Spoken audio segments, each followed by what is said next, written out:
Hello everyone, আজকে আপনাদের জন্য আবারও নিয়ে এসেছি একটি নতুন ডায়াগ্রাম। এর মাধ্যমে আপনারা জানতে পারবেন কিভাবে how to make two lights on and from three place on the ladder wiring diagram তৈরি করা হয়। চলুন দেখে নিই কিভাবে তৈরি করা হয়। সুইচ 1, সুইচের মাধ্যমে অন অফ করা হয়। Switch 2, switch 3, light 1, light 2। এল পজিটিভ লাইন সুইচ 2 তে কানেকশন দেওয়া হলো। সুইচ 2 থেকে পজিটিভ লাইন সুইচ 3 তে কানেকশন দেওয়া হলো। সুইচ 2 থেকে পজিটিভ লাইন সুইচ 3 তে কানেকশন দেওয়া হলো।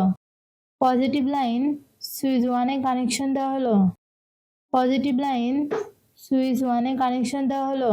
আউটপুট লাইন সুইচ 1 থেকে লাইট 1 এ কানেকশন দেওয়া হলো। সুইচ 3 থেকে আউটপুট লাইন লাইট 2 তে কানেকশন দেওয়া হলো। নেগেটিভ লাইন লাইট 1 লাইট 2 তে কানেকশন দেওয়া হলো। এই ডায়াগ্রামটি পুরোপুরি সম্পূর্ণ হয়েছে। আপনারা আপনাদের বাসা বাড়িতে এভাবে তৈরি করতে পারবেন। ধন্যবাদ।